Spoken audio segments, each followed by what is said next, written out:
Welcome to Bite at a Time Books, where we read you your favorite classics one bite at a time. My name is Bree Carlile, and I love to read, and wanted to share my passion with listeners like you. Be sure to follow the show on your favorite podcast platform so you get all the new episodes. Or you can follow the show on YouTube, where we have playlists for all the stories. You can find us on all the social medias, at Bite at a Time Books, or on our website, biteatatimebooks.com, where you can also sign up for our newsletter for more information on what we're reading and what's coming next for the podcasts.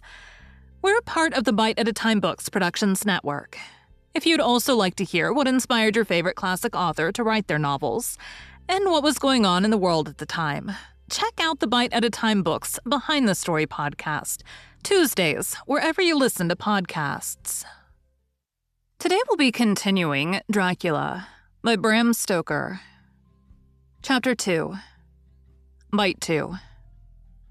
7 May. It is again early morning, but I've rested and enjoyed the last 24 hours. I slept till late in the day and awoke of my own accord. When I had dressed myself, I went into the room where we had supped and found a cold breakfast laid out, with coffee kept hot by the pot being placed on the hearth. There was a card on the table, on which was written, "I have to be absent for a while. Do not wait for me. D." I set to, and enjoyed a hearty meal. When I had done, I looked for a bell so that I might let the servants know I had finished. But I could not find one. There are certainly odd deficiencies in the house, considering the extraordinary evidences of wealth which are around me. The table service is of gold, and so beautifully wrought that it must be of immense value. The curtains and upholstery of the chairs and sofas, and the hangings of my bed, are of the costliest and most beautiful fabrics, and must have been of fabulous value when they were made, for they are centuries old, though in excellent order. I saw something like them in Hampton Court, but there they were, worn and frayed and moth-eaten. But still, in none of the rooms is there a mirror. There's not even a toilet glass on my table, and I had to get the little shaving glass from my bag before I could either shave or brush my hair. I've not yet seen a servant anywhere, or heard a sound near the castle except the howling of wolves. Some time after I'd finished my meal, I do not know whether to call it breakfast or dinner, for it was between 5 and 6 o'clock when I had it. I looked about for something to read, for I did not like to go about the castle until I had asked for the Count's permission. There was absolutely nothing in the room. Book, newspaper, or even writing materials. So I opened another door in the room and found a sort of library. The door opposite mine I tried, but found it locked. In the library I found, to my great delight, a vast number of English books, whole shelves full of them, and bound volumes of magazines and newspapers. A table in the center was littered with English magazines and newspapers, though none of them were of very recent date. The books were of the most varied kind: history, geography, politics, political economy, botany, geology, law, all relating to England and English life and customs and manners. There were even such books of reference as the London Dictionary, the Red and Blue Books, Whitaker's Almanac, the Army and Navy lists, and it somehow gladdened my heart to see it, the Law List. Whilst I was looking at the books, the door opened and the Count entered. He saluted me in a hearty way and hoped that I had had a good night's rest. Then he went on. "I'm glad you found your way in here, for I'm sure there is much that will interest you. These companions," and he laid his hand on some of the books, "have been good friends to me, and for some years past, ever since I had the idea of going to London, have given me many, many hours of pleasure. Through them I have come to know your great England, and to know her is to love her. I long to go through the crowded streets of your mighty London, to be in the midst of the whirl and rush of humanity, to share its life, its change, its death, and all that makes it what it is. But alas, as yet I only know your tongue through books. To you, my friend, I look that I know it to speak." "But Count," I said, "you know and speak English thoroughly." He bowed gravely. "I thank you, my friend, for your all too flattering estimate. But yet I fear that I am but a little way on the road I would travel. True, I know the grammar and the words, but yet I know not how to speak them." "Indeed," I said, "you speak excellently." "Not so," he answered. "Well, I know that. Did I move and speak in your London, none there are who would not know me for a stranger. That is not enough for me. Here I am noble, I am boyar, the common people know me, and I am master. But a stranger in a strange land, he is no one. Men know him not, and to know not is to care not for. I am content if I'm like the rest, so that no man stops if he see me, or pause in his speaking if he hear my words. Ha ha, a stranger. I have been so long master that I would be master still, or at least that none other should be master of me. You come to me not alone as agent of my friend Peter Hawkins of Exeter, to tell me all about my new estate in London. You shall, I trust, rest here with me a while, so that by our talking I may learn the English intonation, and I would that you tell me when I make error, even of the smallest, in my speaking. I'm sorry that I had to be away so long today, but you will, I know, forgive one who has so many important affairs in hand. Of course, I said all I could about being willing, and asked if I might come into that room when I chose. He answered, yes, certainly, and added, you may go anywhere you wish in the castle, except where the doors are locked, where, of course, you will not wish to go. There is reason that all things are as they are. And did you see with my eyes and know with my knowledge, you would perhaps better understand. I said I was sure of this, and then he went on. We are in Transylvania, and Transylvania is not England. Our ways are not your ways, and there shall be to you many strange things. Nay, from what you've told me of your experiences already, you know something of what strange things there may be. This led to much conversation. And as it was evident that he wanted to talk, if only for talking's sake, I asked him many questions regarding things that had already happened to me or come within my notice. Sometimes he sheered off the subject, or turned to conversation by pretending not to understand. But generally, he answered all I asked most frankly. Then, as time went on, and I had got somewhat bolder, I asked him of some of the strange things of the preceding night, as, for instance, why the coachman went to the places where he had seen the blue flames. He then explained to me that it was commonly believed that on a certain night of the year, last night in fact, when all evil spirits are supposed to have unchecked sway, a blue flame is seen over any place where treasure has been concealed. That treasure has been hidden, he went on, in the region through which you came last night. There can be but little doubt, for it was the ground fought over for centuries by the Wallachian, the Saxon, and the Turk. Why, there's hardly a foot of soil in all this region that has not been enriched by the blood of men, patriots or invaders.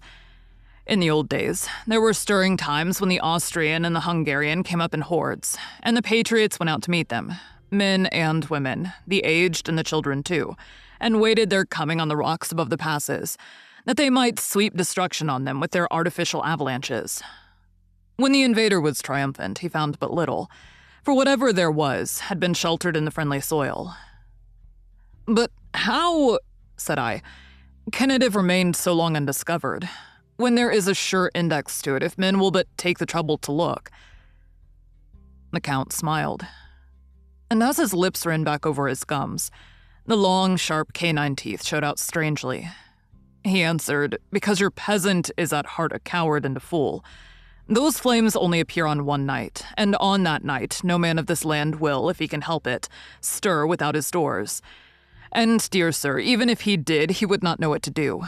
Why, even the peasant that you tell me of who marked the place of the flame would not know where to look in daylight even for his own work. Even you would not, I dare be sworn, be able to find these places again. There you're right, I said.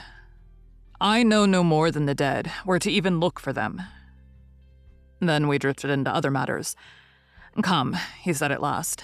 Tell me of London, and of the house which you have procured for me. With an apology for my remissness, I went into my own room to get the papers from my bag. Whilst I was placing them in order, I heard a rattling of china and silver in the next room.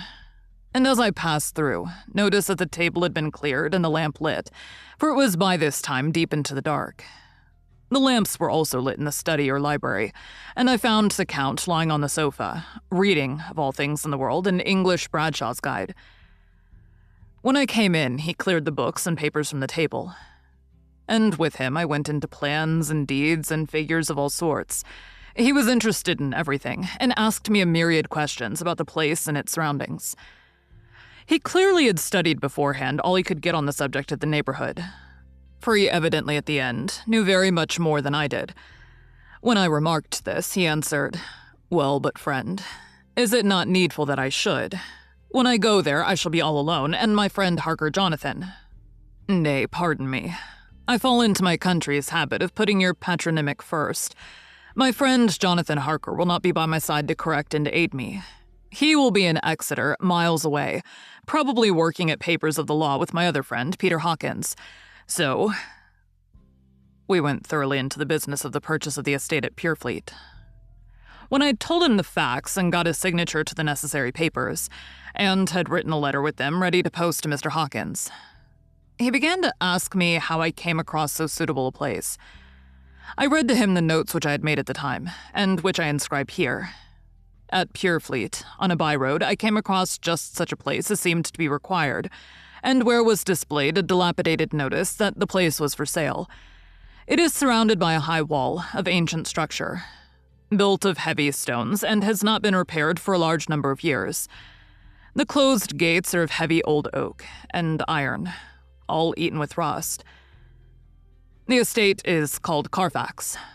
No doubt a corruption of the old Quatre Faces, as the house is four-sided, agreeing with the cardinal points of the compass. It contains in all some 20 acres, quite surrounded by the solid stone wall above mentioned.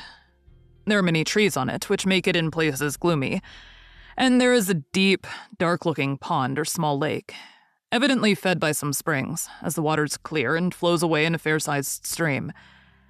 The house is very large, and of all periods back, I should say to medieval times, for one part is of stone immensely thick, with only a few windows high up and heavily barred with iron. It looks like part of a keep, and is close to an old chapel or church. I could not enter it, as I had not the key of the door leading to it from the house, but I've taken with my Kodak views of it from various points. The house has been added to, but in a very straggling way, and I can only guess at the amount of ground it covers, which must be very great. There are but few houses close at hand, one being a very large house only recently added to and formed into a private lunatic asylum. It is not, however, visible from the grounds. When I had finished, he said, "I'm glad that it is old and big. I myself am of an old family, and to live in a new house would kill me. A house cannot be made habitable in a day. And after all, how few days go to make up a century. I rejoice also that there is a chapel of old times. We Transylvanian nobles love not to think that our bones may lie amongst the common dead. I seek not gaiety nor mirth, nor the bright voluptuousness of much sunshine and sparkling waters which please the young and gay. I am no longer young, and my heart, through weary years of mourning over the dead, is not attuned to mirth. Moreover, the walls of my castle are broken, the shadows are many, and the wind breathes cold through the broken battlements and casements. I love the shade and the shadow, and would be alone with my thoughts when I may." Somehow his words and his look did not seem to accord. Or else it was that his cast of face made his smile look malignant and saturnine. Presently, with an excuse, he left me, asking me to put all my papers together. He was some little time away, and I began to look at some of the books around me. One was an atlas, which I found opened naturally at England, as if that map had been much used. On looking at it, I found in certain places little rings marked, and on examining these, I noticed that one was near London on the east side, manifestly where his new estate was situated. The other two were Exeter and Whitby on the Yorkshire coast. It was the better part of an hour when the Count returned. "Aha," he said. "Still at your books. Good. But you must not work always. Come, I'm informed that your supper is ready." He took my arm, and we went into the next room, where I found an excellent supper ready on the table. The Count again excused himself, as he had dined out on his being away from home. But he sat as on the previous night and chatted whilst I ate. After supper, I smoked as on the last evening, and the Count stayed with me, chatting and asking questions on every conceivable subject, hour after hour. I felt that it was getting very late indeed, but I did not say anything, for I felt under obligation to meet my host's wishes in every way. I was not sleepy, as the long sleep yesterday had fortified me, but I could not help experiencing that chill which comes over one at the coming of the dawn, which is like in its way, the turn of the tide. They say that people who are near death die generally at the change to the dawn, or at the turn of the tide. Anyone who has, when tired, and tied as it were to his post, experienced this change in the atmosphere can well believe it. All at once, we heard the crow of a cock coming up with preternatural shrillness through the clear morning air. Count Dracula, jumping to his feet, said, "Why, there's the morning again. How remiss I am to let you stay up so long. You must make your conversation regarding my dear new country of England less interesting, so that I may not forget how time flies by us." And with a courtly bow, he quickly left me. I went into my own room and drew the curtains, but there was little to notice. My window opened into the courtyard. All I could see was the warm gray of quickening sky, so I pulled the curtains again, and have written of this day. Thank you for joining Bite at a Time Books today, while we read a bite of one of your favorite classics. Again, my name is Bree Carlile, and I hope you join us tomorrow for the next bite of Dracula. If you enjoyed our show, be sure to follow us so you get all the new episodes. We would also love for you to drop us a rating on your favorite podcast platform. You can catch us on all the social medias at Bite at a Time Books, or check out our website, biteatatimebooks.com, where you can sign up for our newsletter. Our show is part of the Bite at a Time Books Productions Network. If you would also like to hear about the authors who write the books we read on the show, check out the Bite at a Time Books Behind the Story podcast, wherever you listen to podcasts, or on biteatatimebooksbehindthestory.com.